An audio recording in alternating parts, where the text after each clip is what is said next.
Dusome ijambo ry'Imana igitabo cya mbere cya Samweli mu bice 16. Tugiye gusoma duhere ku murongo wa 11 tugeze ku murongo wa 13.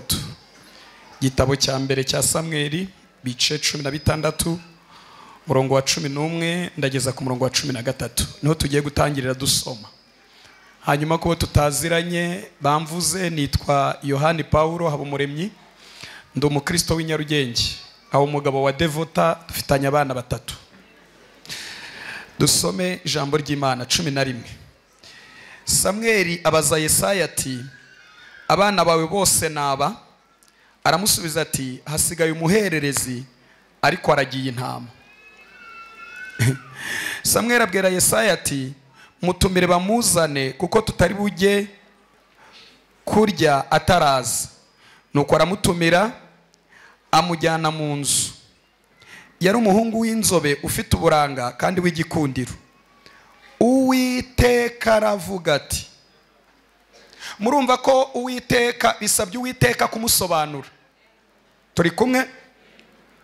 Uwiteka aravuga ati, haguruka umusukeho amavuta niwe uwo.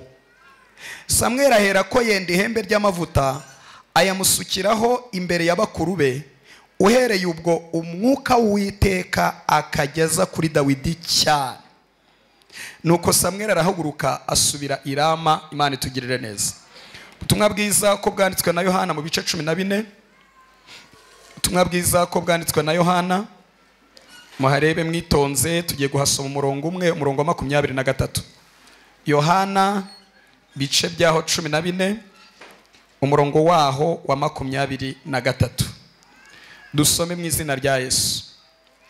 Yesu aramusubiza ati, umuntu nta nkunda azitondera ijambo ryande ryanjye, na data azamukunda, tuzaza aho ari tugumane nawe. Tuvuge ngo amen.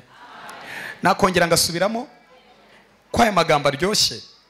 Haravuze ngo Yesu aramusubiza ati, umuntu nta nkunda azitondera ijambo ryanjye, na data azamukunda, tuzaza aho ari tugumane nawe. Amen. Ndashimira Yesu ko amuhaye uburyo bwiza bwo kugaruka ikabuga. Imana irakoze. Nkunda kubibwira abantu bose mpuye nabo, ntabwo dukorera Imana kubera ko yananiwe gukora ibyo dukora. Imana ifite imbaraga zo kubwiriza neza.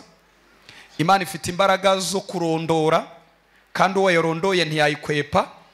Imana ifite imbaraga zo kwiririmbira kandi neza.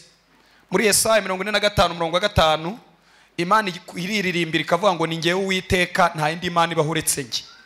Iyo rero Imana iduhamagaye dukwiye gucishwa bugufi kubera ko ibitwegereje serivisi z'ubugira neza. Ntabwo ari ibyungukiramo kurenza uko tubyungukiramo, kuko mu kirere cyitwa gukorera Imana tuhungukira ibintu byinshi. Ndabishimira Yesu rero arakoze kubera ko angiriye icyizere gikomeye. Amen. Twongere nanone amen. Tugiye kuganira ijambo umwuka wera yampaye.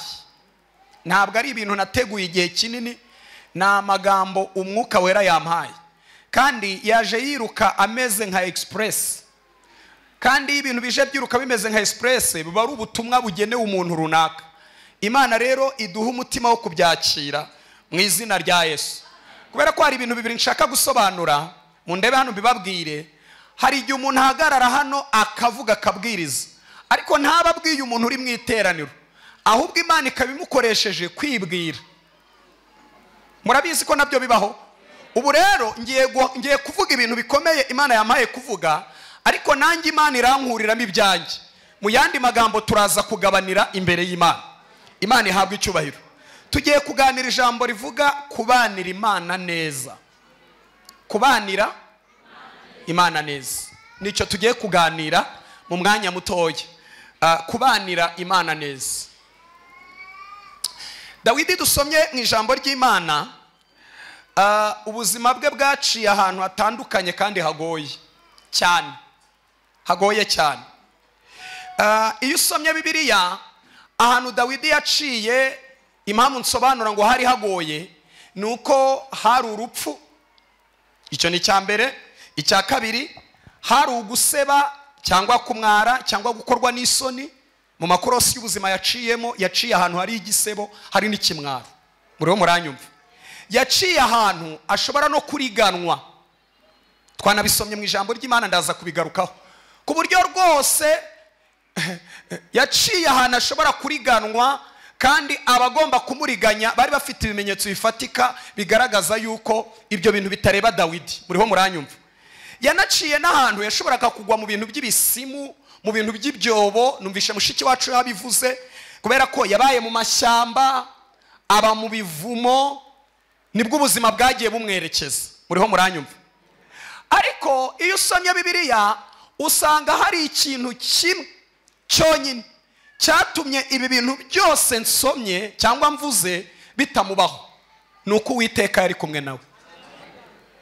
Murahari ngo tuganire noneho? Utangiye kunyumva? Ikintu kimwe cyamurokoye urupfu, kimurokora guseba, kimurokora kugwa mu bisimu, kimurokora kuribwa n'inyamaswa zo mu ishyamba, kimurokora amacumu ya Sawuli. Ibyo ndabizi ko mwagiye mubisoma. Ntabwo ari uko Dawidi yari azi kuzibukira, nta nubwo yari umuhanga cyane, nta nubwo yari umusirikare wakoze ikosi riremereye, ahubwo nuko Uwiteka yari kumwe nawe. Tuvuge ngo amen. Kandi ibintu byanshimishije mu ndabantu bibabwire, Dawidi ari mu bantu baguye Imana neza ku kigero Imana imuvuga adahari. Imana ikajya imuvuga mu materaniro atatuwemo atazi nuko yabayeho. Ariko uyu mugabo yaraguye Imana neza. Sinzi niba muri kunyumva. Mwibuke igihe Sawuli yari yakoze amakosa, yakoze yari yihutiye gutamba ibitambo atabyemerewe kubera ko yarasumbirijwe n'ingabo z'Abafilisitiya. Samweli ahageze yaravuze ngo Imana imaze kwishakira undi ufite umutima umeze nk'uko ushaka. Mbibutse ko ngo yari Dawidi, ariko nubwo Imana imuvuga, Dawidi awuna nta n'amakuru afite, yibereye mu ishyamba, ntazi ikintu kiri kuba, ariko ubuzima banyemo n'Imana mu ishyamba bwaguye Imana neza, ku buryo aho Sawuli na Samweli bateraniye Imana imuvugamo, imuzana muri dosiye, imuzana kuri gahunda y'umunsi. Haleluya, haleluya. Bibiliya igaragaza ko yari afite ibintu birindwi, ndaje mbivugaho umwanya mutoya. Yari umucuranzi w'umuhanga, icyo ni cya mbere. Yari umugabo w'imbaraga, yari intwari, yari umurwanyi, yitondaga mu byo avuga, yari umuntu w'igikundiro. Ariko ibyo byose nsomye ku mucuranzi w'umuhanga, indwanyi, intwari, byose byari biteretse ku ijambo rimwe rivuga ngo Uwiteka ari kumwe nawe. Amen. Haleluya. Uzi ko mfashijwe? Umuntu ashobora kuba umucuranzi w'umuhanga akabwahagirana. Reka mbisubire mu mwumva. Umuntu ashobora kuba umugabo w'imbaraga akagira pinya akabwahagirana. Umuntu ashobora kuba intwari bakanabimwitirira akagira mu gihe akabwahagirana. Muriho muranyumva? Umuntu ashobora kuba umurwanyi akaba bizwi ariko akagira mu gihe imyaka n'ubuzima bigatuma bwahagirana, cyangwa agahura n'izindi ndwanyi zimurenze. Muriho muranyumva? Umuntu ashobora kuba yitonda mu byo avuga ariko akabwahagirana, bakajya bamurebamo ubujeberi no kuba ari umuntu ujebetse, kuba atakunda kuvuga ko batarajebetse, ntazi kwirwanaho, ntashabutse, uriya yavutse mu banyuma iwabo. Muriho muranyumva?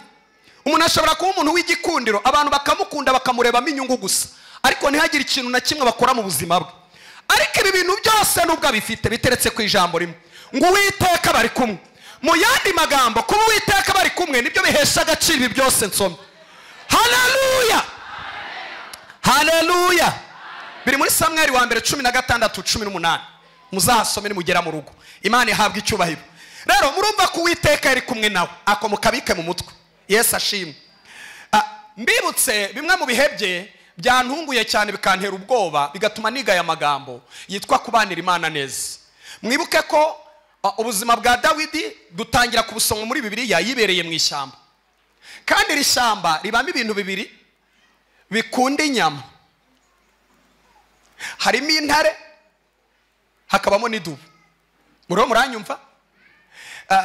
Natangaye isaha n'isaha byari kumugira amafunguro, yari kuba breakfast n'ukuri. ariko ya Mana bari kumwe, ndashaka kubivuga nitonze kugira ngo munyumve. Ya Mana bari kumwe imuha ubushobozi kuri byo, aho kugira ngo bimugireho ubutware wabigireho ubutware, anatanga na support, kuko hari intama yarokoraga zamaze kugera mu kanwa k'intare no mu kanwa k'idubu. Haleluya. Mwibuka arimo atanga ubuhamya abwira Sawuli, yaramubwiye ngo ngewe ndagira inama za data, iyo zatewe n'idubu cyangwa intare ndasimbuka nkayicakira kananwa, nkayivutagura, nkayambura umwana w'intama ngusubiza mu mukumbi. Aravuga ngo Imana yandokoye mu nzara z'intare, niraza kudukiza uriya Mufilisiti utarakebwe. Bivuga ngo imbaraga za Dawidi ntabwo ari ubuhanga, ntabwo ari ubumenyi, ntabwo ari experience, ni Imana bari kumwe. Mu yindi mvugo atandukanye n'Imana y'abarojyorojyo. Kambivuge nitonze kugira ngo bisome. Haleluya. Icya kabiri cyanshimishije umutima. Haleluya. Ubwo mu ishyamba nyine yarahavuye, ni umunsi baza gutoranya umwami wabo, ni naho twasomye. Samweli arahageze ngo yabonye abahungu bambaye neza ngo baratambuka. Harimo umuhungu w'imfura wo kwa Yesayi, we yari afite ibintu bitatu bimutera imbaraga zo kugira icyizere kari we rutoranye. Ni umwana w'imfura, yakoze ikose ya gisirikare, kandi mbibutse ko kera ntago bapimaga mu mutwe, barebaga imbaraga ziri fizike. Urumva yari afite pinya, yari yarakoze ikose ashobora gutera icumu, ngo ahagurukana confidence. Arahaguruka atya. Mwibuke ko Dawidi nta nubwo bigeze bamutumira, ntari mu gitaramo, ariko nabikunze. Reka ne kubasindira mbere y'igihe, ariko nashaka kubabwira ijambo. Imana ye yari ihari, ntiyatumiwe, ariko Imana ye, kandi nicyo gihe. Haleluya. Haleluya. Haleluya. Haleluya torero. Haleluya torero. Haleluya nanone. Umuhungu aratambuka, ni imfura, yakoze ikose ya gisirikare na confidence, we rafite n'ikirere kirekire kijya kumera nk'icya Sawuli.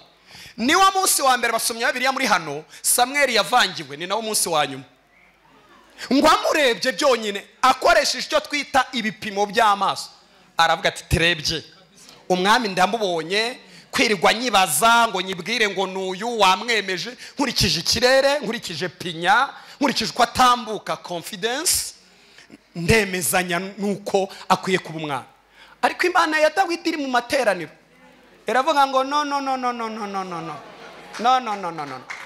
Ukoresheje ibipimo by'amaso biragaragara ko yaba umwana, ariko njyaho ugira ibindi bipimo yanditseho kugawa namugaye.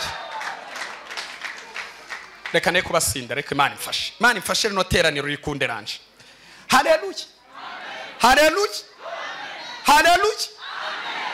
Haleluya. Imana irakoze. Imana irakoze. Yawe namugaye. Samweli aratangira kwikangamo, haza uwa kabiri, haza uwa gatatu, kugeza ku bahungu 7 ba Yesayi, ngo Imana bose irabagaye. Hatangiye rero umurimo wa ya Mana ya Dawidi. Nkunda kwigira igihe cyayo kitavanze n'ibindi bihe by'abantu. Ntabwo Imana ikorera mu kajagari, ntikorera mu kavuyo, ntikorera mu rusaku, igira igihe cyayo mwituza no mu byiringiro. Ni Imana ikorera, ntabwo Imana ikorera mu rusaku no mu kajagari. Imana igira igihe cyayo. Ngo ituma Samweli abaza Yesayi, aramubwira ngo nta wundi usigaye. Mbibutse ko ibyo bintu byose 100% biri gukorwa n'Imana ya Dawidi hari. Haleluya. Ngo arangije aravuga ngo harundi, ariko aragiye intama. Ni nko kuvuga ngo ntabwo akwiye gutumirwa ngo aboneke hano, kuko hari imihango bakoraga irimo kwihezura, gukaraba imbiribiri. Ibyo byose ntabyo muzabisoma muri Bibiliya, munakoresha n'izindi ndimi. Ibyo bintu byose no kwezwa ntacyo Dawidi yari yakoze. Muriho muranyumva? Aravuga ati arahari, ariko ari mu ishyamba. Samweli Imana imukoreramo, iravuga ngo ntabwo turi bujye ku meza ku mafunguro ataraza, ariko Imana ni igitangaza. Babwira akajambo, bari barariye menshi, ariko iry'uwo munsi reka ndekera aho ngaho. Bari barariye menshi, arangije ngo amutumaho, araza ntiyakarabye imbiribiri, aranuka urushyamba, ariko ibyo bintu byose Imana bifitiye ibisobanuro. Uko kumererwa nabi kose Imana igufitiye iki? Ibisobanuro. Niyo yahamushize ngo itoze umutima we azarwane kuri Isiraheli igihe Sawuli aba atabishoboye. Muriho muranyumva? Bibiliya iravuga ngo ahageze byasabye Imana kumusobanura. Samweli yaramurebye aravangirwa, aravuga niwe. Yari afite ikirere gihambaye, cyakora ari umusore w'inzobe w'igikundiro, uri attractive w'igikundiro, ariko amurebye aravuga ati Imana rero ndayikunda. Irazira bikurikirana kugeza ku ndunduro, we nahari ariko Imana irimo ikurikirana. Iramubwira ngo musukeho amavuta ni uwo.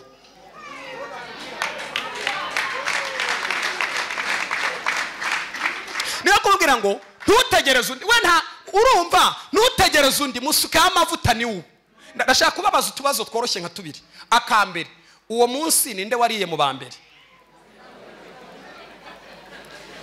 Icyo si icyambere. Icya kabiri, bakuru be ntibamuhaye felicitation, ntibamushimiye. Imana ni igitangaza. Icya gatatu, ndashaka kubivuga nihuta. Yesu ashimwe. Haleluya, haleluya. Ahanga harimo isomo rivuga ngo igihe cyo gukora kw'Imana ku muntu wayo irwanira igisubizo cye kugeza kimugeze mu maboko. Nta muntu ushobora kukiyobya, nta systeme, nta mikorere y'ubujura yakiyobya. Imana yagambiriye gukora. Nubwo bavuga amagambo menshi, Ifite jimbiri jigo, ibirenge bihengamye, uracyafite imyate yo mu cyaro, Imana yabigambiriye igahaguruka. Nta wakiyobya, irakigayidinga, irakiyobora ikugeza kibugezeho. Ngiye Imana twaje gusenga. Haleluya. Niyo twasoreza tugasenga, ibi birakomeye byonyine. Yesu ashimwe. Haleluya, haleluya. Haleluya. Ikorosi rya gatatu ni umunsi yahagaze imbere y'icyasebeje benshi, agitangariza ko arakica. Cyari kimaze iminsi 40, ubwo murakibutse, n'amajoro 40 kivuga ngo haha umuntu turwane ndabasuzuguye. Sinzi hano niba narabibabwiye, hari amagambo atatu: hari agasuzuguro, hari agasomborotso, hari n'akanyaro. Hari igihe umuntu agusuzugura agakabya bigahinduka akanyaro. Yari yabasuzuguye, reba gusuzugura ingabo izirwanira ku mafarashi, iziganira ku magare y'ibyuma, izirwanira mu butaka zicukura imyobo zikayinyuramo. Reba gusuzugura inteko, abakomando bose, abarwana bose ukabasuzugura, ukavuga uti nkeneye umuntu turwana nanyica. Ngo baramureba akabona ikirere cye bakagira ubwoba, ariko muvuga ngo nta cyari kirimo. Haza umwana ubana n'Imana. Reba wayibonye mu ishyamba ririmo ikirenze Goliyati. Ndashimira Imana ko hari ibintu Imana yakoze mu buzima bwacu twabibyazamo imbaraga zihirika n'ibindi bihagaze imbere yacu, kuko biroroheje ukurikije ibyo Imana yakoze. Munda abantu babwire, ndashaka kubabwira mwese mwaje gusenga iby'ingenzi Imana yarabikoze. Babwire iby'ingenzi Imana yakoze. Ngiye kubavangariga murebe hano. Ndashaka kubabwira yuko iby'ingenzi Imana yabikoze. Mu mujyi barakubwira ngo ukeneye kubaho neza ukora siporo, ukanywa amazi y'amaritiro munywa, warangiza ugakora iki? Ukarya imboga n'imbuto. Ariko Imana niyo yanzura kubaho.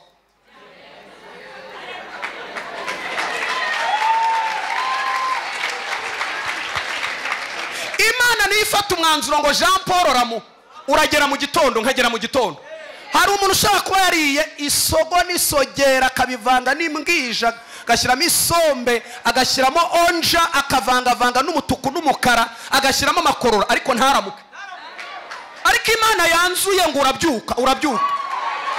Bivuga rero ngo ufite igishoro Imana yaheraho igakora ibintu bikomeye. Icy'ingenzi uragifite. Haleluya. Hano harimo abantu bashonje, reka mbibavaneho. Ikikwereka ko uzarya nuko apeti hari. Uri mu bantu rero biteguye. Iby'ingenzi Imana yarabikoze. Nta rubanza Imana ifite. Nta rubanza Imana ifite. Nyaganyeza mwene se umubwira ngo nta rubanza Imana ifite, iby'ingenzi yarabikoze. Haleluya. haleluya. Reka ne kubasindira ngaruke. umugabo akomeza gutera ubwoba. Haza umuhungu wiviriye mu ishyamba atazanywe na gahunda yo ku rugamba, ariko wabonye Imana mu ishyamba, atari ibyo kubibwirwa, we yarayibonye n'amaso ye. Haleluya. Araza hageze ngo abona abagabo batangiye kwihinda n'ubwoba. Harabaza ati habaye iki? Baramubwira bati erega dufite umugabo utumereye iminsi 40. Aravuga tapu, ndamwitegereje mbona uriya namwica, uriya mbona namwica. Ariko Mana bateye ubwoba bano bantu. Arangije Bibiliya iravuga ngo baramubwira bati, bamusobanura uwo ari we, baramubwira ngo yamenyereye intambara. Mundabe hano abahanga mu bya archaeology, mu bijyanye no kubika ibimenyetso, basobanura ko Goliyati yari afite inzu ndangamurage yabikagamo amagufa y'abantu yishe akayacomokora muri bo. Donc yari afite ibimenyetso, yari afite ikintu cy'igiseve, voilà, yari afite ikintu ibigwi biremereye kandi bifatika bigaragara. Dawidi nta bigwi na bitoya afite byamenyekanye muri rubanda, ariko imbere y'Imana ni pata na rugi. Imana yakora icyo ari cyo cyose ngo imurwaneho. Murabyibuke byabaye, yatungutse imbere yaramubwira ati ariko sha wanteye gutyo wageze ngo ndimbwe, kuki batakubwiye type yanjye, kuki batakubwiye size yanjye? Asanga umwana w'umuhungu agirira Imana icyizere urugero rwose, ntashobora gupfusha ubusa uburyo bwose Imana imuhaye. Kera Imana yigeze kuntiza kwizera, ariko izakungarurira. Ndizera ngera ku rwego mbwira abadayimoni, ndumva nashaka kurwana namwe, nkeneye so Satani. Nari maze iminsi nakira ubuhanuzi bubi gusa, aho ngiye gusengera impanuka, Imana ikurinze, mbese bya bintu byose muzi bibi. Ngezaho numva ntangira mpamuka ngira ubwoba, nkavuga ntibirambaho. Ngezaho ndasenga numva ndatinyutse, ndavuga nti dayimoni mwese ntazagira wongera kugaruka, nyeneye Satani ngo duhangane. Rata ntacyo nari nitwaje, ariko nari nzi ko Yesu ari mu ruhande rwanjye, kandi intambara zanjye zose ndwana nazo mu isi y'umwuka zararangiye. Mbayishurira ikintu, intambara zose turi kurwana nazo iyo umuntu ari kumwe n'Imana mu isi y'umwuka zararangiye, igisigaye ni igihe. Kuko intambara zikomeye zose Yesu yarazirangije, igisigaye ni igihe. Ni ukugira ngo akuremere ubuhamya, ni ukugira ngo akongeremo imbaraga, ni ukugira ngo akubwire ngo ndacyafite imbaraga, ni ukugira ngo akubwire ngo ndacyakomeye, ni ukugira ngo akubwire nk'ibihe byahinduka ariko simpinduka, ni ukugira ngo akubwire ngo ndacyakuzirikana. Intambara zose turwana nazo ntangarije hano zose zararangiye. Ntago mwabyumva. Yesu ashimwe.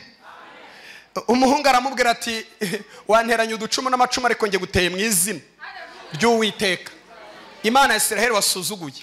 Uyu munsi irakungabiza nkwice nguce igihanga. Muri Isiraheli no mu isi yose baramenya ko Uwiteka ari we Mana. Barabimenye.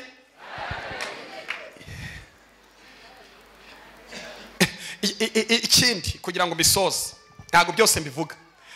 Dawidi yima ingoma, yasanze Isiraheli ifite amahanga 8 yanga yirwanya. Hari Abafilistiya aribo banzi nimero ya mbere w'Abisiraheli, hari Abamoni, hari Abamowabu, Abasiriya, Abamareki, Abedomu, ndetse bakajya bakora na association zo kubarwanya. Ariko naratangaye kubera Imana nta kwase ya gisirikare yigeze akora, ngo yarabarwanyije. Muzasome biriya mu gitabo cyo ku ngoma no mu bana, ngo yarwanyije Abafilistiya arabacogoza, abambura urufunguzo rw'umurwa. Nshaka nuko muzongera no kubona aho mukorera amanama. Asigara ufunze, aravuga ati ndarufunze, asigara hakontorora ntaho bagira ho gukorera inama. Afata Abamoni arabacogoza, bamwe arabarokora, arababwira ati mujye munzanira imisoro sha. Afata n'Abawoma abagenza gutyo, n'Abamareki abagenza gutyo. Afata n'Abedomu abagirira nabi. Kandi mumbabarire mbabwira ikintu gikomeye, iyo wiga amahanga yarwanije Abisiraheli uyasangana imyuka 8, ariko ndababwiramo nk'imyuka 2 ikomeye. Abamareki bari bafite umwuka mubi wo gucungana n'abanyantege nke bakabatema ibitsi. Mwibuke ko no mu rugendo rw'Abisiraheli bagiye bica abantu b'abasaza, ababyeyi bari kunda, uwatakaye, niko mu gitabo cyo gutekwa 2 bivuga, n'abagome bacungana n'umuntu naniwe bagatema ibitsi ku buryo amagufa ye bayamanika mu butayu. Ni nacyo cyatumye bari fata umwanzuro, iravuga ngo nzamaraho kwibuka kwa Abamareki. Urumva ubugome bwabo, bo ntibatera iteraniro nk'iri, batera basigaye bananiwe bagatema ibitsi. Noneho andi mahanga akomeye mu ndebe hano nyababwire, kubera ko harimo abanyempano benshi, reka mabwire Abasiriya. Abasiriya bo ntibashaka abantu bose, barashaka umuntu umena amabanga y'imigambi mibi. Abanyempano muri hano mudiringa n'Umusiriya avuga ati ninde muntu wamenye amabanga yo mu rugo rwo kwa runaka, turamushaka. Kandi bagaba ibitero bya nijoro. Mwibuke igitero bagabye kwa Elisa, barabaje bati ninde muntu umena amabanga, bati ni Elisa atuye Dotani. Urumva bazi kugenzura kugeza ku rwego bamenya naho utuye, ariko basanga Elisa ari mu mwuka. Mwari muzi ko nasomye Bibiliya, Elisa ntabwo yararindiwe Dotani, fotokopi ikora umurimo niyo yari Dotani. Elisa ngo yararindiwe ku musozi utazi. Twebwe uyu munsi ntabwo turindirwa ahatazwe haramenyekanye, turindirwa muri Kristo mu ijuru mu buryo bw'umwuka. Reka niko basindira mana we.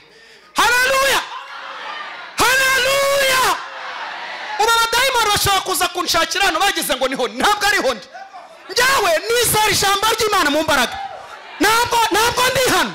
Uyu mubona ni fotokopi iri gutunganya inyungu z'ubwami. Jean Paul wanyawe aharidiwe harazi, harizewe, nta muhaka, nta mujura, nta mugome wahagera, nta byo gushika, nta by'imbaraga z'abadayimoni. Ndindiwe muri Kristo mu ijuru mu buryo bw'umwuka. Murabyizera baririmbyi? Niba mutazibyizera muzahora murwana intambara mutazi yo ziva. Nje nuko mbyizera, niyo nsenze ndavuga nti ndagushimiye mwana. Iyi Imana iturindira ahantu hazwi bari kubamara. Ntabwo wakwirirwa imbere y'iri teraniro ingana gutya ngo ntibakwangize. Wataha warwaye igifu bakigize kirekire, cyangwa baguteye ikibyimba cyo mu bwonko gitunguka mu kanwa, cyangwa bakuvangavanze amagufa atafatanye, ariko impamvu bitadufata iyi bitapahashese bakwatakira hano ariko utari hano. Kandi umugabo turindiwemo arakomeye. Nimuzi uko Paulo yabivuze, yaravuze ngo namwe yarabasuye. Abefeso 2, mwebwe bari bapfuye muzi ibyaha n'ibicumuro. Aravuga ngo kuko Imana ari umutunzi imbabazi yabahinduranye bazima na Kristo, irangije tuzurana nawe turi muri Kristo mu buryo bw'umwuka, iratuzamukana turi muri Kristo mu buryo bw'umwuka iruhande rw'Imana Data. Abazajya mu ijuru ntabwo bazajya mu ijuru umunsi wo kugenda, bagiye mu ijuru kera. Duhereze Yesu cyubahiro wakoze umurimo mwiza wo kumusaraba. Ntabwo ngiye kwigisha umurimo mwiza wo kumusaraba, Imana yarakoze. Twahiye icyubahiro twitonze. Nukureka mbahitangaza umwe mwarashize. Kubera iki dufite ubuzima bumeze nk'ubwa Dawidi, tubaho iruhande rw'akanwa k'intare. Yaguhindura breakfast, intege nyazawe ubu barabaye ifunguro rya mu gitondo. Kubera iki batakugira ranche irya saa sita? Ukurikije abadayimoni babi wanyu mu muryango, ubu barakunize, barakwangirije abana. Nta n'umwana wari kuzabyara wowe ngo ubukora bukoze ntabwo wari kuzakora. Kuko satani ukuntu arwana na detail. Satani ararwana akarwanya n'ingohi. Satani ararwana akarwana n'ikibiriti bacanisha umuriro. N'umujura kabombo, n'umunyoni kabombo, ariko ahantu turindiwe harizewe.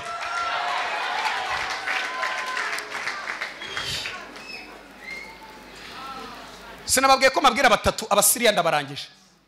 Mbabwira abandi babi ni Abamowabu, le Moabiti. Abamowabu aho babera babi ntago bica Abisiraheli, barabahumanya kuko bazi ko agaciro k'abari ubwere, holiness, ubwere. Donc bazi ko mu mwuka tugira ubutwari iyo dufite ubwere. Iyo twabutakaje turabebera imbere y'Imana. Icyo bakora bo rero ni ugushaka strategy zo kuguhumanya. Urumva barimo barabaza utumenyereye ngo none ura mukobwa namugenzane ngo mushobore ko nagabye ibitero bikananirana, bakamwira ati shaka ikintu cyamuhumanya. Nahumana arabatakaza agaciro mu isi y'umwuka, uramugeraho ububasha. Siko babigenje mu Kubura 25 babajije umugabo witwa Baramu w'umuhanuzi wari yakana. Ariko Imana impera abahanuza akantu. Abahanuzi Imana bahakantu mutazajya murya akantu. Namaze iminsi mbasengera 2024 navumbuye ikibazo gihari.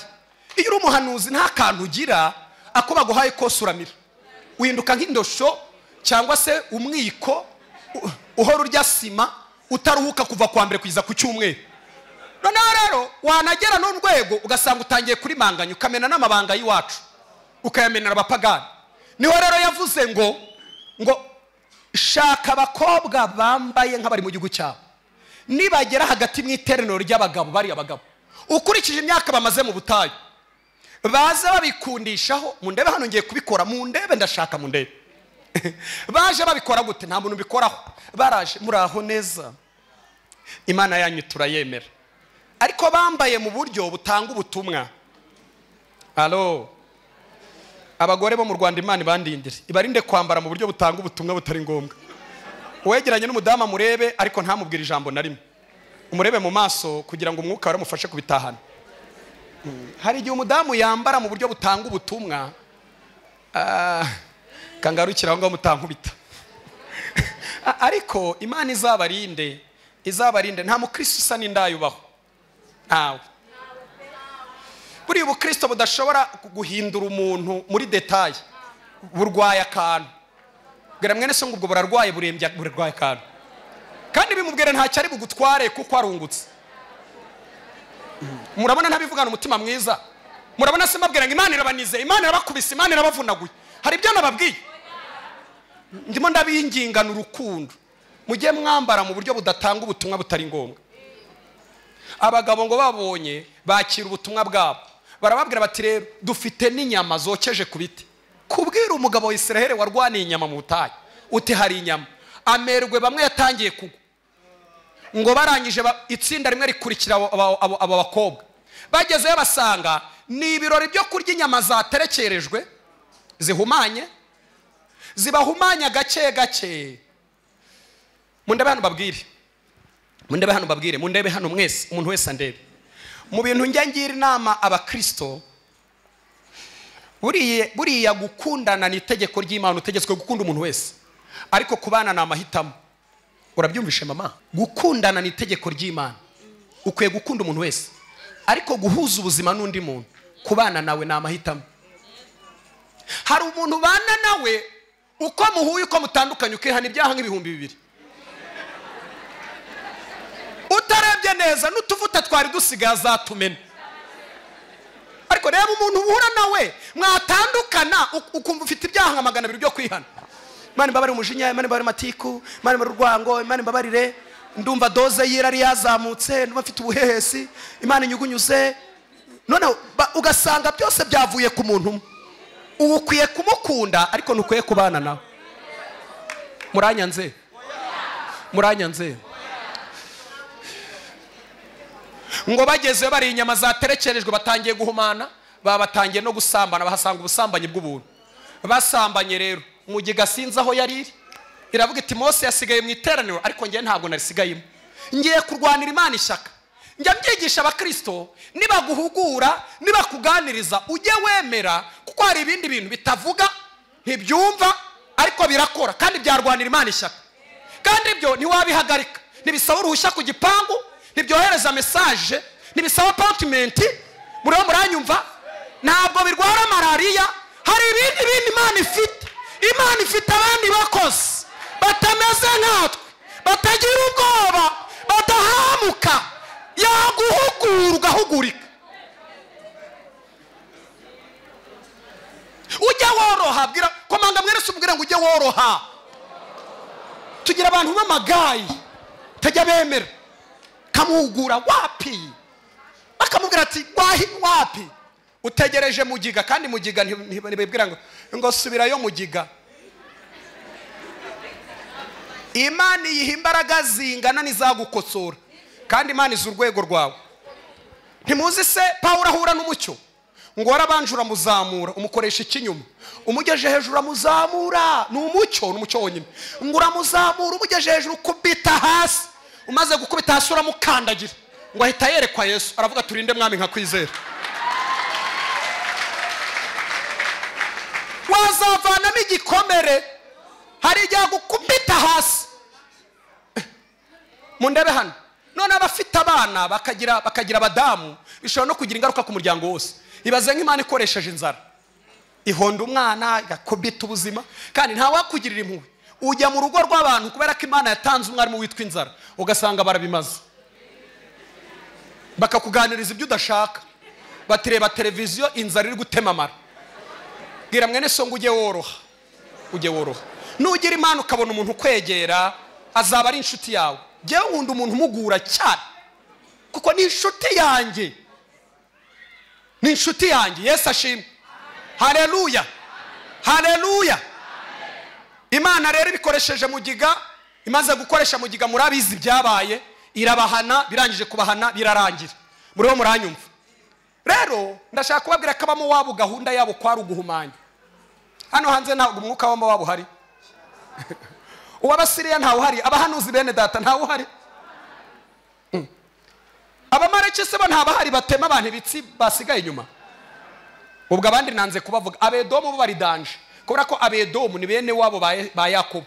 Iyo akantu kabaye baravuga ati wow, twarabivuze ko ni bene wabo, barabana, barasengana, barasenganye, babanye mu rugo rumwe, ariko baratandukana nabi. Icyo bakorera ni ukuvuga ni uguhora bategereje ikintu kibi kizaba ngo bogeze. Baravuga tukurikije ko ntayisinzizwa azarusenya. Bajya bakubona muri korari ukuntu wisinziza amasaha atari gusinzira. Uko kwisinziza kuragaragaza ko daimoni zarusenya. Ubabamo Abedomu batangiye kubivuga, barabitegereje. Nibiba rero bazavuga ati wow, twarabivuze. Uzika Abedomu ari babi, ubyina uki, zamuka. Urumva turi mu kinyejana cy'imbaraga cyagorero sinayo. Zamuka. Kugira ngo babone umwana w'umukobwa uri kubyinira Imana neza, bakavuga atarabyina nk'umurofa, uriya bazamutera inda. Ubu rero bategereje ko indi zaza ngo bogeze. Nta Mwedomu ujya mwibuke ko no mu rugendo rw'Abisirayeli babimye inzira ari bene wabo. Barababwira ati muduhe inzira tuzahanyura, nta kintu tuzaderanje. Barababwira ati jamais. Bisaba yuko bajya gusubira ku nyanja kuzenguruka. Ni bene wanyu ariko badashobora kuguha inzira, ni bene wanyu bahora bategereje ikintu kibi kizaba ngo bogeze. Kandi umuntu wese arabafite. Nta muntu utagira Abedomu, buri wese wateraniye hano arabafite. Iyo akazi gahagaze Abedomu bakamenyera ati arapfa, amenyereye kurya atimbura, nta nubwo aryahondagura imyaka, bagahimba amaterime mabi. Aravuga turi yarapfa we, umujosi uravaho we. Abedomu reka mbareke. Kandi uwo mwuka hano mu Rwanda urahari. Niba hari aho hari rero ni hano, kuko Abanyarwanda bazi no kubyerekana mu bimenyetso. Uko Umunyarwanda ashobora kugutuka ageze gutya gusa, ashobora kugira gutya ukumva kubwiye nk'amagambo 200. Arakubwira turi zeru, urize zengure, nta kigenda burebure. Imana ibiturinde mu izina rya Yesu. Haleluya, haleluya. Dawidi rero yaciye ahantu hose mbabwiye, ariko nta namwe yaguye mu rwobo, nta namwe intare zamugizeho ububasha, nta namwe yasebeye ngo amware, nta namwe yakozwe n'isoni. Abantu hose mbabwiye kubera iki? Imana bari kumwe. Imana yari iri kumwe nayo. Aririmba iby'ishyamba yaravuze ngo Uwiteka niwe mwungeri wanjye. Niwe kuvuga ngo nubwo ndagiye intama, ariko hari undi mugabo ndagiye, ntabwo ndi jyenyine. Aravuga ngo Uwiteka niwe mwungeri wanjye sinzakena. Aravuga ngo ndyamisha mu cyanya cy'ubwatsi bubisi mwituze, anjyana iruhande rw'amazi adasuma. Iyo naniwe asubiza intege mu bugingo bwanjye. Iyo ngeze mu mayira akomeye anyobora inzira yo gukina kwa kubw'izina rye. Aravuga ngo naho nanyura mu gikombe cy'icurupfu sintinya kuko ndi kumwe nawe. Avuga ikintu gikomeye, aravuga ngo ishimbo yawe n'inkone yawe nibyo binkumuriza. Avuga akantu keza muri iyi minsi ndi mu rukundo nako. Nkababwire, ampera keya imbere y'abanzi. Satani ariho, abadayimoni bariho, kuko nibo batwanga bakanakoresha abantu. Imana yacu ifite imbaraga zo kuduhera keya. Itorero ry'Imana rifite keya iva mu ijuru, kandi ntizahagarara igihe cyose rizaba rikiri mu isi. Dufite keya iva mu ijuru. Mbabwire keya zihari zigera nko muri 5. Iya mbere ni amagambo ahumuriza, tarasi ando shalos. Mana we kandekera aho ngaho, alashinas maratika. Imana ifashe. Aduhera keya imbere y'abanzi. Jambo rya mbere ni ibihumuriza. Hari ibihumuriza byateguriwe abagenzi. Muvuga ngo barihumuriza.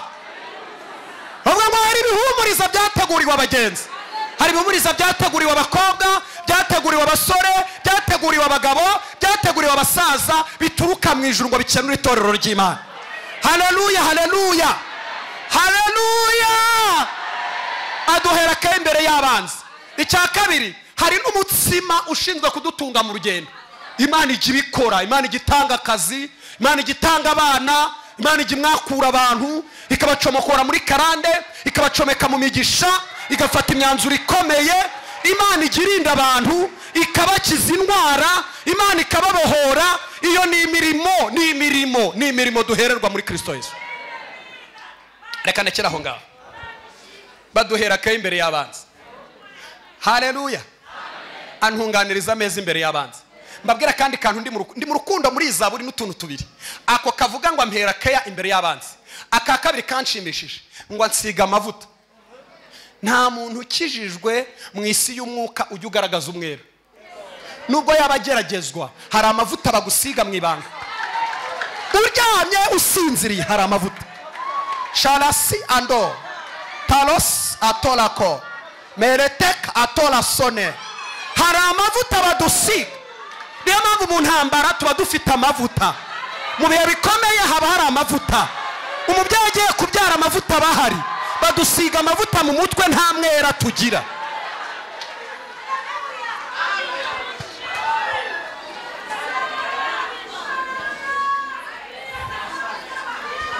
Imana irakoze.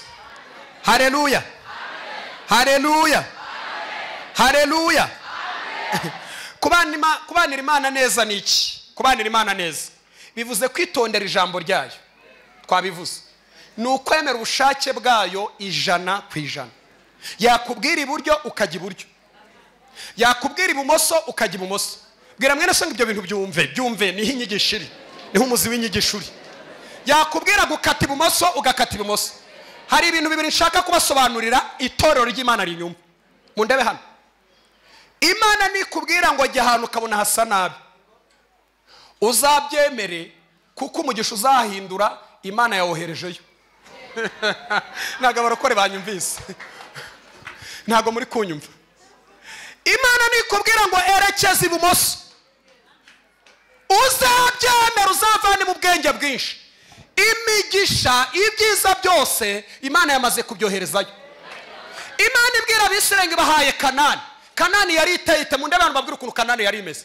Kanani bwari ubutayu.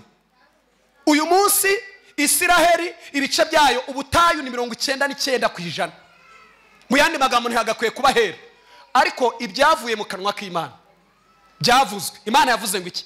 Yaravuze ngo ni igihugu muzariramo ibyo kurya ntibiburi. Ubwo ivuganye n'iki? Ivuganye na systeme y'imirire yose. Donc Imana yigize FAO.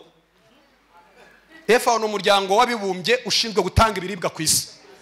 Donc Imana iravuze ngo muzaharira ibyo kurya ntibiburi. Ivuganye n'amateke, ivuganye n'amajyane, ivuganye na pome, ivuganye n'ibintu byose. Kandi icyo nkundira Imana mushumba nuko Imana yacu itavuga amagambo menshi. Burya bara abantu muzumva ari kwisubirisha ngo vuga Mana. Ntabwo Imana ari muri FM, mujye muyireka ivuga ibintu mu bwere bwayo nkuko ibishaka. Hari igihe abantu zibatuburira kubera ko ngo vuga Mana. Imana nivuga ngo uzarya, uzamenye ko ivuganye n'amafi yo muri Indonesia.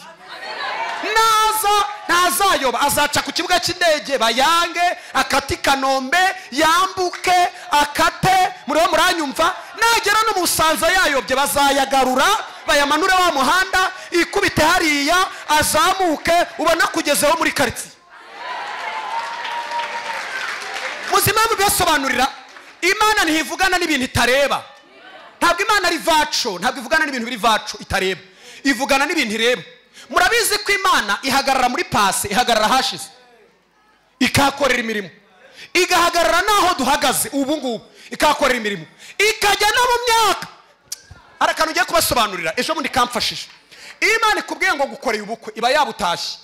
Donc ibi bwicayemo, iri burimo, yambaye costume ari coordinateur, iba yamaze no gutwerera. Ntago muri kunyumva. Haleluya. Iyo niyo Mana yacu ndimo ndababwira, iba yamaze no gutwerera ihari. Haleluya. Murumva ko Imana itaye ubwoba, ibihicaye yatwereye ari coordinateur mukuru, n'abanyamirimo yamaze kubashaka. muranyumva?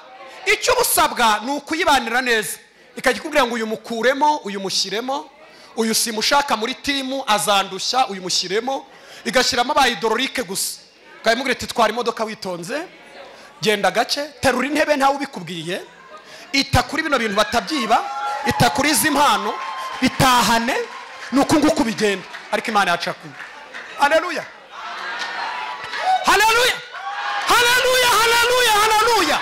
Imana yacu ni nziza, Imana yacu ni nyembaraga, Imana yacu irakomeye, Imana yacu irahambaye, Imana yacu irahambaye, Imana yacu irahambaye, Imana yacu irahambaye, Imana yacu irahambaye. Iyo twaje gusengera hambaye, reka mabwira akantu, ntimuzibeshya ko twaje gusenga Imana ikirutse malaria muri CHK.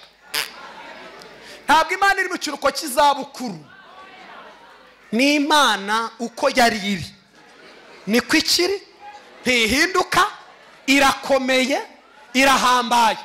Irababwira ngo mbahaye igihugu muzariramo ibyo kurya ntibibure. Ijambo rya kabiri ryanejeje, irababwira ngo ni igihugu mutazagiriramo umuruho nk'uwo mwagiriye mu Egiputa. Mu Egiputa mwavomeshaga amaguru yanyu urumva gufuhira imyaka, ariko igihugu mbahaye ntegetse systeme y'imvura, ntegetse ibikombe n'imisozi kunywa amazi y'imvura. Urumva bwa butayi Imana itabugize fertile. Kandi koko Imana yashyizeho umuntu n'uyu munsi hahora ikime, hahora ikime gitemba gikwirakwira mu tugezi twa Silowamu, bikikubita muri Yorodani. Mu gihe bari gusarura nibwo Yorodani bayuzuye, urubura ruba rutangiye gushonga rumanuka, kandi bwari ubutayi 100%. Imana nikubwira ngo jya iburyo, uzajya iburyo niho ibitse ibintu byawe byose.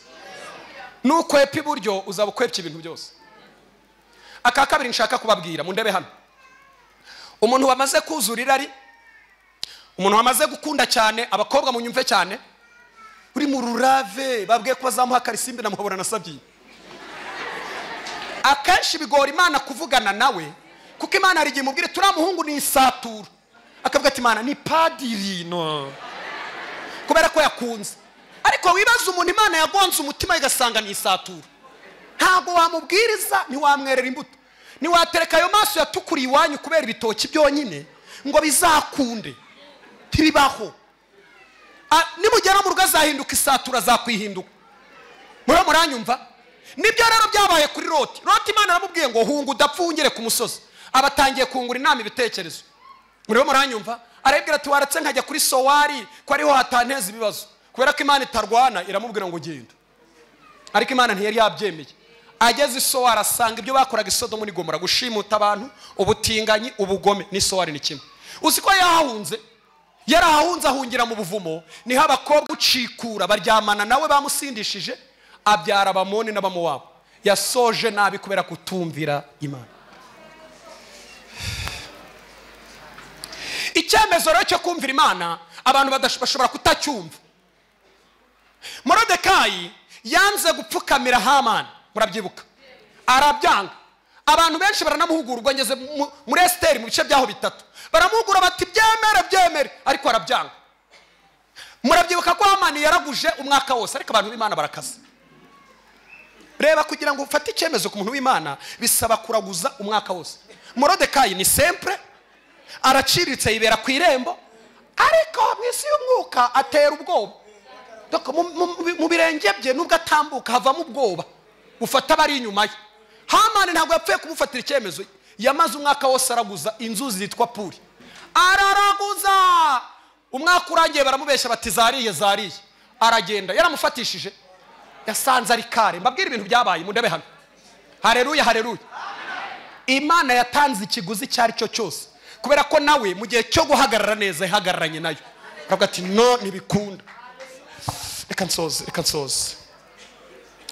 nsoze. Yesu ashimwe. Hari abandi bene data baza kuvuga reka nsoze, kandi nkunda gutwara umwanya.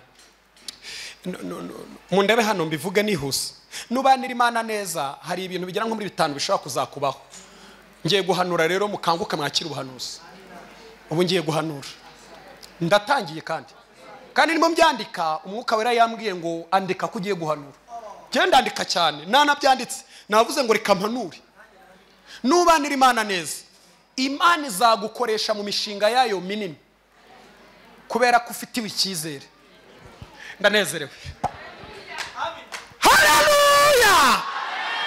nimubanira Imana neza, Imana izabakoresha mu mishinga yayo minini. Kandi Imana igira imishinga irenze iyo mwize muri project management. Imana igira imishinga myinshi ariko minini. Izagukoresha kubera ko ufitiwe icyizere. Utakwiba, utakora amanyanga, udashobora kwiteza ibibazo, uzitwara neza. Imana izagukoresha mu mishinga yayo minini. Tuvuge ngo amen. Kandi gukora uwo murimo neza bizakwegereza serivisi z'ubugiraneza bw'Imana. Muvuga ngo Imana izakumwakuriramo nawe.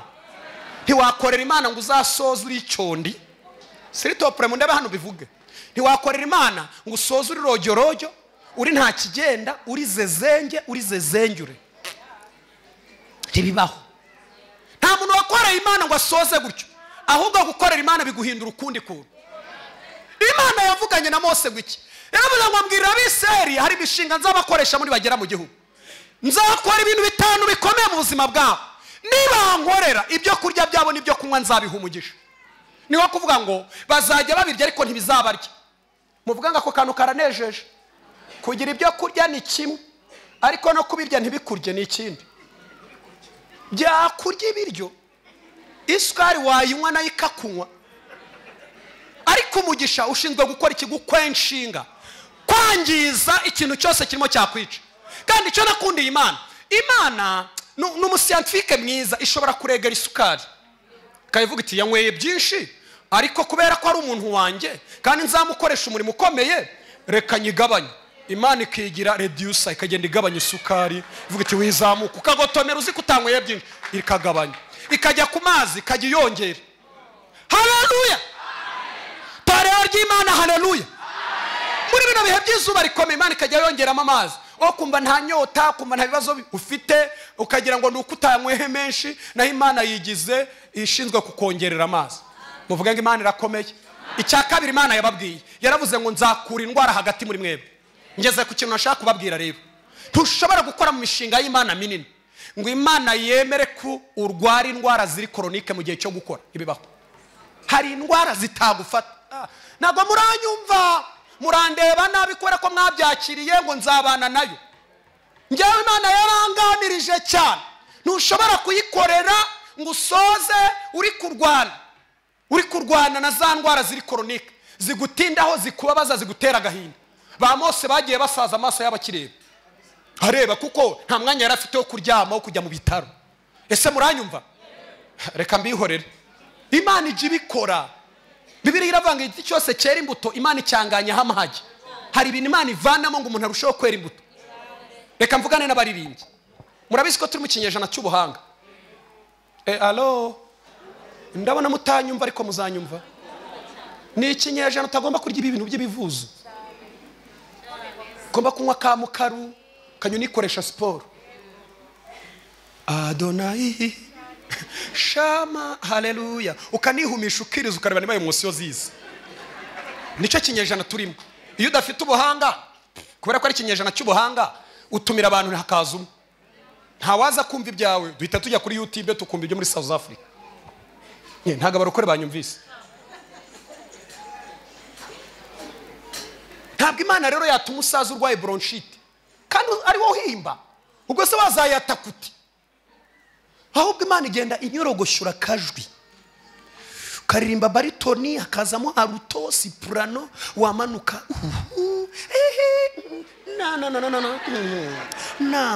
no kumva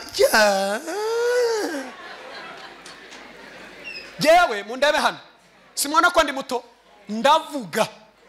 Ubu nshobora kuvana mikrofone nkajya mvuga uri inyuma agashaka kumeneka amatwi, kandi sinjya ndwara bya bintu mvuga ngo nasaraye.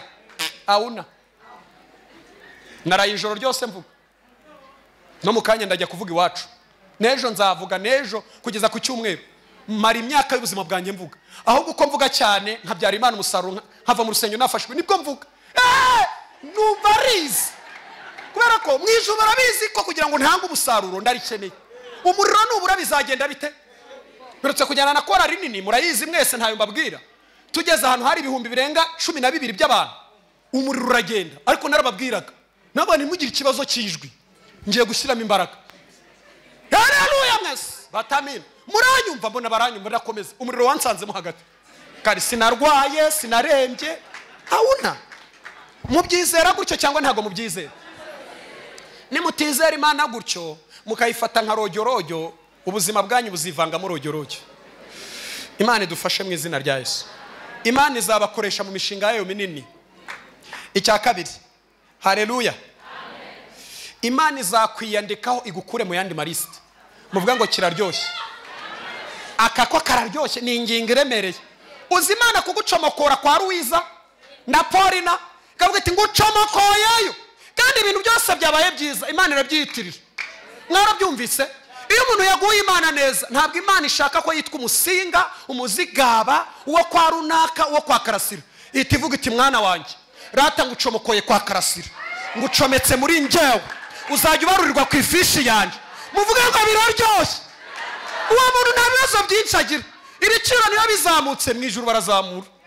Niba habayeho ibibazo mu ijuru afite ukuntu bamurinda. Haleluya. Imana igucomokora ku yandi marisite. Mwarabibonye ko ibintu byose byawe byiza Imana ibyiyitirira. Na korari iyo bagize ibihe byiza Imana iravuga iti korari nta muntu wayishinze, ni njyewe Uwiteka wayishinze. Kandi aya masengesho nta muntu wayateguye, ni njyewe wayateguye. Nuba mwiza rero Imana izakwiyitirira. Muvuge ngo zabugize igisekuruza gikomeye, gifite amasezerano yemereye, kikinyamaraga, igisekuruza gifite imigisha idasanzwe, igisekuruza gifite ibihe byiza.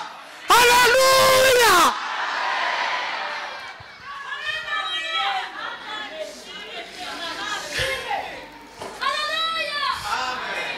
Mubare mbabwira utuntu tubiri nsoza. Akambere, Imana ivugana nanjye muri 2025, sindimo mpanurara. Yarambwiye ngo hazatera ibyorezo biza bitunguranye kandi bifite dayimoni ijijisha, ku buryo umuntu bamupima akamusangamo igifu ora atari igifu, agahora ku binini by'igifu. Kandi koko Imana yanjyanye mu byanditswe nsanga harimo dayimoni ijijisha. Murayibuka wa mudamu waje gushaka umwami Yesu afite umwana ugwa mu muriro akagwa mu mazi. Ubwo ndimo ndabwira abasomyi ba Bibiliya. Yarahageze abibwiye umwami Yesu, ntago umwami Yesu yabwiye igicuri, nicyo bari baramuvuje, niyo miti umwana yarariye. Reba iriya myaka yose ukaburi ku miti y'igicuri atari cyo urwaye, ari dayimoni ijijishiriza mu gicuri. Abantu bareba ibimenyetso kwa mugabo ati urwaye igicuri, oro ntabwo ari cyo. Noneho umwami Yesu wagiye kubikora yaravuze ngo dayimoni ndagutegetse genda. Urumva yavumbuye dayimoni kwijijisha. Ariko abaganga n'abandi bantu bamuvuye bari baremeje ko arwaye igicuri. Muzi ko hari indwara abantu bagiye kurwara bakajya bivuza ibinini, bakagira za farumasi mu rugo, bakaremba, inkorora, bronchite, intwara yo mu buhumekero, igifu, umwijima, ikibyimba cyo mu nda cyatangiye kuzamuka, bararararararara. Ariko wagenzura ugasanga ari dayimoni igira gute? Abantu baguye Imana neza. Yarambwiye ngo hejuru yaho abaganga bagejeje ako kanteye ubwoba, ngo Imana yo ifite y'ubundi bumenyi batagezeho, ngo izagikora mu biko bwayo, iza n'uburyo bwayo. Inyibutsa Yeriko. Irambwira ngo Yeriko yari ndende irinzwe cyane, kandi bari bahinduye tekinike Abisirayeli bazi bamenyerezo kurwanisha. Ariko Imana ihuye na Yosuwa yamubwiye ngo iki? Yaramubwiye tumva uburyo wowe ntugende ujya kurwana nk'umusirikare, ubabwire bazenguruka. Nibazenguruka bazenguruke bantekerezaho gusa. Inshuro 6 bacecetse. Ku nshuro ya 7 bongere bazenguruka izindi inshuro 6. Inshuro ya 7 isoza inshuro ya 7 barangurure ndayiritura. Imana ntiyayishenye. Munde abantu babwire Imana niyo ifite uburyo abahanga batigeze bageraho. Nuyibanira neza hari ibintu izagukopeza ugasanga iyo ukoresha uburyo bwawe ntibyari kurya. Munde abantu babwire no mu gihe turi kurera mu buryo bukomeye, Imana izagukopeza uburyo bwo kurera abana. Ntabwo ari kubahonda nk'iwanyu. Kujya kwita nakuvuga. Umwana azakubwira ati ndakurega mu murenge, uramuhohotera, uzasanga amaso yararize, uvuga uti kano kana akanara kabyaye, numukubita bazagusaba kumupimisha unamuvuze kuko uramuhohoteye. Ntago abana bagikubitwa. Ariko Imana yagukopeza uburyo wabareramo mu bugwaneza, bakajya bagukurikira nk'intama zikurikiye umwungeri. Mu ijuru bafite uburyo. Hari umugabo umwe yararwaye, arwara indwara ituma yambara pampa. Yaranganirije arwara indwara ituma yambara pampa. ngo arivuza. Uzi ikintu cyamuvuye? ururabyo rwo mu rugo iwe. Imana yaramubwiye ngo, yaramusubira amubwira ngo ufate amazi y'akazu yaze ushyire mu rurabo, cyangwa ururabyo, amababi y'ururabyo rw'iwawe mu rugo, wicaremo urahita uba muzima. Yarambwira ati nicyo gitangaza nabonye kigenda n'amaso. Namenye ko Imana igira uburyo, igira ibintu abahanga batazashobora, igira ibintu abanyabwenge batazashobora, kandi muri domene zose, mu bukungu, mu buvuzi, mu mibanire, mu ngo, muriho muranyumva, mu bukumi, mu busore, mu burezi. Imana ifite ibintu yasigaranye ngo bisobanure ko ariyo Mana.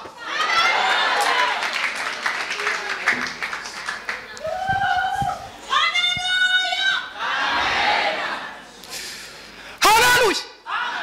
Imana ifite ibintu yasigaranye bisobanura ko ariyo Mana. Mani take ufarisi. Iyo niyo yari yanditse ku nyandiko yanariye abahanga bose bizi Babuloni mu ishuri rikomeye. Ariko umugabo uhabwa n'umwuka w'Imana zera ahageze asoma ibyo batagezeho biga. Ntibari barabyize gusoma inyandiko zitagaragara neza, ariko mu ijuru amayoberane, ibidashoboka, ibitumvikana, ibitari ku murongo, ibidahuye. Haleluya. Imana ibifitiye uburyo bwabyo. Webanira Imana neza. Reka mvuga icyanyuma Imana yambwiye. Ni ibintu bitanu Imana yambwiye, ariko byose ntago mbivuga. Ndavuga icyanyuma. Nsoze dusenge. Ndashaka kubabwira yuko Imana yarambwiye ngo turangiza 2024 ngo umubi yakurikiye abantu ngo bucece, ngo ashaka gusoza imigambi ye mibi atashohoje muri 2024. Kandi Imana imbwira amagambo y'ubuhanga, irambwira ngo Satani si umusitari mu isi, arashaka kwifashisha ubuzima bw'abantu ngo amenyekane muri karitsiyo, mu cyiciro cy'ubukumi n'ubusore, mu badamu. Arashaka kwifashisha ubuzima bwawe, ubuzima bw'urugo rwawe, kugira ngo amenyekane, kuko mu bintu afitiye ihungabana nuko atazwi. Toko yinjiye mu isi nk'igisambo. Murabizi kugira ngo umuntu yinjire mu isi mu buryo bw'ofisiyeri agomba guca mu mugore. Satani haba hari umudamu wamubyaye uri hano? Mwese mubihakane ngo ntawe. Urumva yinjiye mu isi mu buryo butari ofisiyeri, yinjiye mu isi mu buryo butazwi, mu buryo nk'igisambo. Muranyumva? Urumva nta cyangombwa cy'amavuko yabona, ariko Satani arakomerewe. Ni nayo mpamvu hano nigeze kwibabwira ko ndabisubiramo, ntimukirukana abadayimoni nk'abasirimu. Ngo ndakwirukanye mwizekati, ngo ndakwirukanye ngo genda gorori to God. Bwira mwene so ngo uwo mwiryo ureke. Ntabwo dayimoni yagenda bamwirukana nk'ikijuru, kuko iyo utinze atwara teremusi kandi bigusubiza ku isoko. Ntabwo muri kunyumva. Ntabwo bamwirukana muri masters ngo you know Satan, I cast away the name of Jesus. Satani. Ntabwo bamwirukana bakoreshe mu nda zero ngo you know, ngo urambona ngo mfite taye nk'iy'abamisi mu nda zero. Urambona, Satani ndakubwiye ngo genda, wabwahagirana. Kumwirukana bisaba gushirika ubute kuko n'umujura w'ingufu. Bisaba kuyakanura. Iyo aje kanuye amaso urakanura ukamurenza. Kandi mu ruhande rwawe nturi wenyine, uri kumwe n'Imana. Ntabwo mu ruhande rwacu turi twenyine. Ko bitadayimoni ugasohora ukaniga ukajwigereza ukajugunya pfiri. Kandi Imana ibyo bintu muvuge ngo birakora. Birakora, bigira imbaraga. Kandi n'Imana yabishaka ko tugira uwo mwete. Ndakumenaguye, ndakuvunaguye, ndagusoye tukatika jina la Yesu. Wambaraga mbiwe ndakwirukanye, ndagufatamira, ndakunyaga ubutwara, ndakumenagura, ndakurimbura. Wirukanye ku bana banjye, wirukanye ku butwara, wirukanye ku bana, wirukanye ku mufasha wanjye, wirukanye mu kazi kanjye. Shita y'imori nakuriza. Imana izigatera kasha. Ko birira vuga ngo icyo tuzahambira mu ijuru bazahita batera kasha. Dufite peo y'Imana, itorero niryo rigira peo y'Imana. Murabyizera? Imana rero ambwira ngo Satani yakurikiranye abantu bucece, ashaka gusohoza imigambi mibi. Imana nibwo yampaye amagambo yo mu Kuva ibice 15 umurongo w'9 n'uwa 10. Irambwira ngo Farawo yarabakurikiye ngo abafatire, aravuga ngo nzabimarira agahinda, nkuri inkota mbarimbure, umutima wanjye unezerwe. Muze ko yasoma neza, nshobora kuba ntabivuze neza. ariko ni igitabo cyo kuva 15:9 hepfo ku 10 akavuga ngo wishije umuyaga. Urumva Farawo aje afite imigambi n'amagare n'amafarashi, ariko kubera ko Imana iri mu iteraniro imutanze gukora. Imana rero ko yarambwiye ngo abantu bari kumwe nayo Satani azahora afite imigambi ndetse muzanayumva bayivuga, ariko nta kizabatwara kuko Imana izajya ihora imutanga gukora. Muvuga ngo ndanezerewe. Reka nsoreza, ndagira ngo dusenge. Imana ibampera umugisha. Ntugire ubwoba, imigambi ihari ni myinshi, ariko Imana izajya imutanga gukora. Uzi ko Imana yahujije umuyaga mbere yuko Farawo ashyira mu bikorwa imigambi. Haleluya. Ngo barokeye nk'icyuma cy'isasu mu mazi y'umuvumba. Hembere yaravuze ngo Uwiteka we, mu byitwa Imana hari Imana ihwanye na, ngo kwera kwawe niko kuguhesha icyubahiro. Ngo baririmba we, ngo ayo mashimwe yavuye ku nyanja agera mu Edomu, arakomeza agera mu Filisitiya, agera mu Mowabu, bose ngo babyumvishe barayagara bashya ubwoba. Ndagira ngo dusenge. Niba ubuzima bwawe utaguye Imana neza, imibereho yawe iri ku manga ndende, ikintu wakora muri uyu mwanya ugatangira kubaho ubuzima bumeze nk'ubw'abandi babayeho bamaze gushyira imibereho yabo mu Mana neza, ni ugufata ubuzima bwawe ukabuha Imana.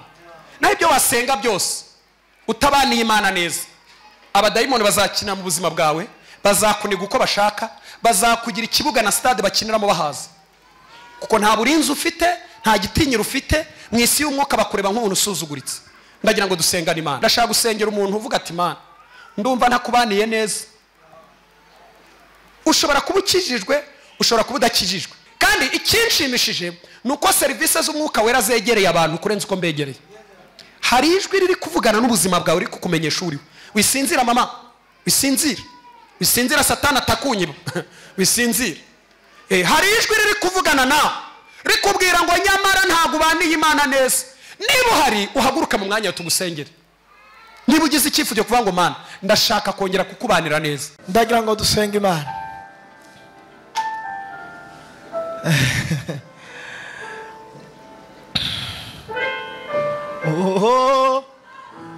Mbumuge ndegusaye suzuye nk'imbaraga zagaki zakawe mwami kabone kuntembamo.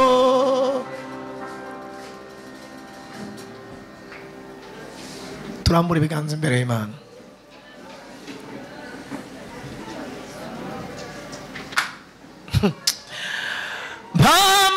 Mpamavuta Yesu mbone kwaka, mpamavuta ndakwinginze, mpamavuta Yesu mbone kwaka, mbone kwaka burinde bucya. Turirimbe,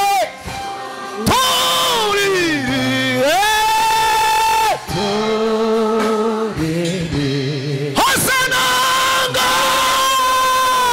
Hosana tugusingize wowe mwami ho, twarabami mwami Yesu, Yesu tugusingize umunezero Yesu.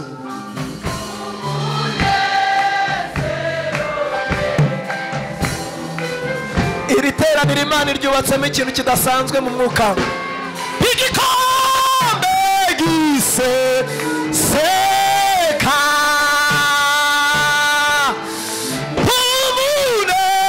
umunezero sungushime, ngengushima ngengushima urinde bucya. Turirinde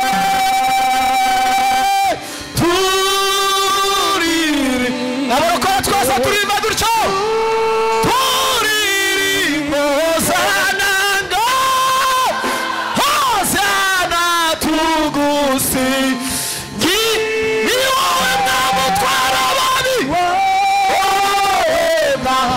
ni wowe utwara abahehe yesu tugusingize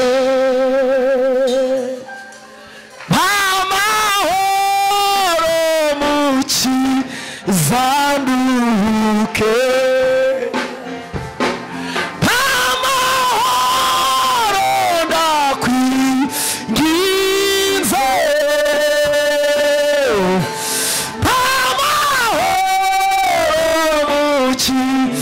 zanduke amahoro burinde bucya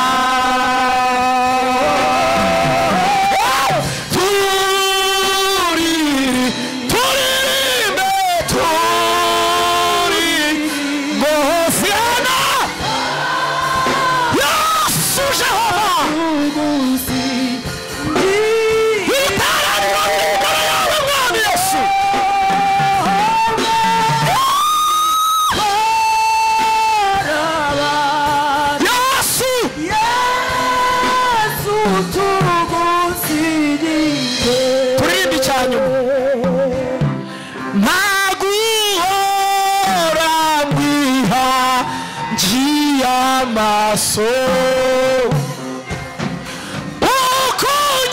ukunyigisha mere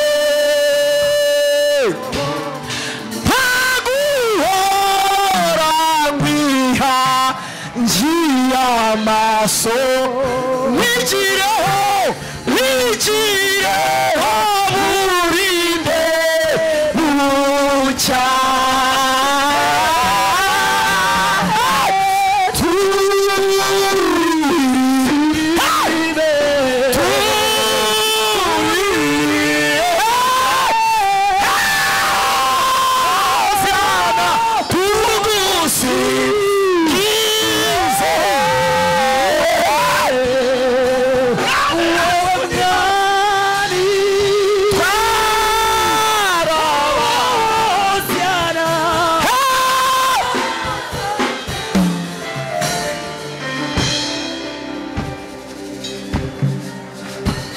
abantu bose bari hano bankurikire dusenge sasa tugiye gusenga ari ubutumwa bwiza Imana yahaye mama Alice buravuga ngo nuguhera haherwa kuboha hanyaho duhera hanyaho ubundi dutondagire n'ibindi mu izina rya Yesu mbakumenekite kamukiza umeze kumusa raba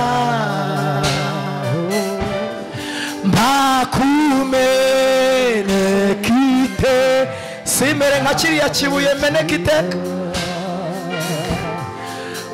ujumena burinde bucya Mana yacu Mana y'imbaraga nyinshi Imana y'ubutware Imana y'ubushobozi Imana ivuga bikaba yategeka bigakomera Imana iduhanira gukiranuka ishaka ko hatagira n'umwe muri twe warimbuka ahubwo ishaka ko intama zayo zibona ubugingo ndetse bwinshi aricyo cyakuzanye imbere yawe niho turi iteraniro ry'uyu munsi kuwa gatatu ikavuga turateranye dutya tuvuga ngo uduhe kukumenekera tumeneke iteka uduhe gukomeza ku musaraba uko utumennye tujanjagure turasenze mu izina rya Yesu Kristo imbaraga z'Imana zikomeye ziri muri iteraniro zumvikanye imindi yazo yumvikaniye muri iteraniro Uwiteka akavugira muri twebwe agahindura muri twebwe agahindura hejuru y'iteraniro ntabwo tubishidikanye twabimenye kandi twabyumvise ko Imana ivugiye muri iteraniro ikavugana n'ubwoko bwayo none uyu mwanya turasenze mu izina rya Yesu Kristo ngaho ubugingo bwose bwari bunaniwe bukomezwe buhabwa inkomezi ntabwo ari bwo bugingo bwa mbere bw'abonaniwe ariko buhabwa inkomezi bugahembuka nubwo hariya bwarananiwe kugeza ubwo yinjira munsi y'igiti cy'umurotemu yisabira gupfa ariko Imana niyo musanganiza amakakama y'igiti ahubwo imusanganiza agacuma k'amazi n'umutsima utaze ku makara akiryamye kandi wamukomye mu mbavu ariko kandi yongeye kwigwandika no kwiryamisha inshuro mu garuko bwa kabiri. Iri jambo hari ubwo abantu bigeze baryumva, ariko wongeye kutugaruka bwa kabiri. Twongeye turihaniye, twongeye duciye bugufi, twongeye turarambara imbere yawe. Turi abanyantege nke ariko badakwiye kujugunywa, turi abanyantege nke ariko badakwiye kurangaranwa, turi abanyantege nke ariko bahamagaye mu gihe kigoye. Uri imbaraga zacu, ukaba inkomezi zacu, ubugingo bwacu buhinduka ubw'agaciro mu maso y'Imana, tubonera imbabazi imbere yayo. Umutima w'imbabazi utera Imana kudutambikishiriza umuseke, kandi ibyo bitume n'abari bicaye mu gicucu cy'urupfu n'abagendera mu mwijima babona ubugingo. Turasenze mu izina rya Yesu Kristo, katika jina na Yesu Kristo. Imbaraga z'Imana zikomeye. Impamvu y'Imana nuko abantu baronka ubugingo, impamvu y'Imana nuko abantu babona imbaraga, impamvu y'Imana nuko abantu barokoka urupfu rwa kabiri, impamvu y'Imana nuko abantu babonye imbaraga bagakorana n'Imana iby'ubutwari. None natwe turi imbere yayo, natwe turi imbere y'Imana y'inyembaraga, natwe turi imbere y'Imana y'inyembabazi, natwe turi imbere y'Imana igira ubuntu bwinshi. Gendere iteraniro mwana. Umunyantege nke avuge ngo ahawe imbaraga, umurwayi mu bugingo avuge ngo ndakize. Uwiteka Jehova, uturebe ijisho ryiza kandi utwishimire. Uyu munsi w'umunsi w'umugisha ukomeye, turonke ikiruta ibindi. Uwacu yabivuze ngo Imana yakoze ikiruta ibindi, kandi izi ntambara zaratsinzwe ziranesheka mu mwuka. None natwe tuje imbere y'Imana ngo duhabwe imbaraga zo gusohoza imigambi y'Imana ku buzima bwacu. Ko Pawulo yabwiye abitora ababwira ko turabo yaremye turemeye imirimo myiza muri Kristo Yesu Imana yiteguriye kera kugira ngo tuyigenderemo. None natwe turaje ngo Imana iduhe imbaraga zo gusohoza imigambi yayo.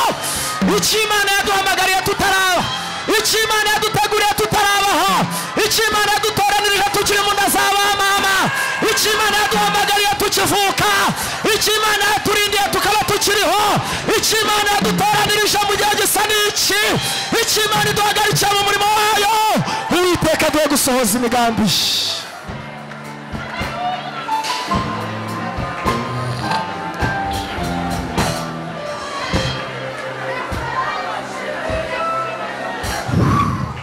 Hallelujah.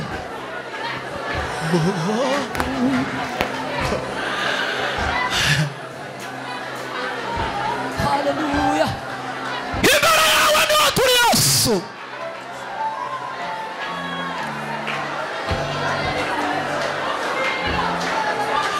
Ubugingo bwacu turabuhirimbaniye muri uyu mugoroba. Impamvu yawe n'intego yawe nuko ubugingo bwacu buhambuka, uduhindura nk'imigende igeze amazi ku basaraye. Biba igisobanuro cy'uko twe tutagifite umwuma wacu. Yatubwiye ngo mu mwuka, niyo mpamvu Dawidi yavuze ngo asiga amavuta mu mutwe, aravuga ngo mu mwuka no mu murimo n'umuhamagaro nta muntu w'Imana ugira umwera, kabone niyo yaba ari mu makuba. Uduha amavuta.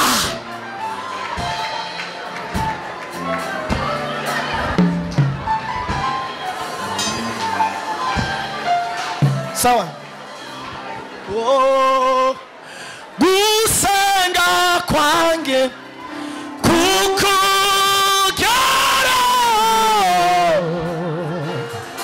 manurama horo yange, ndagukene kumanywa na nijoro.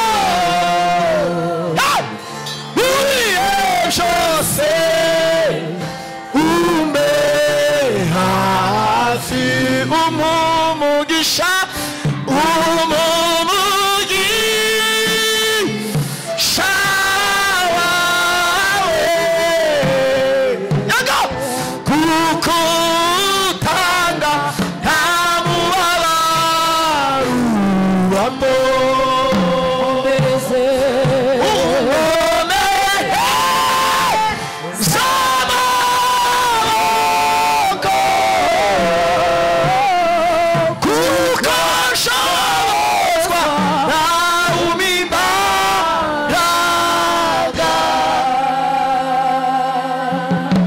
Ibyifuzo byacu sasa noneho.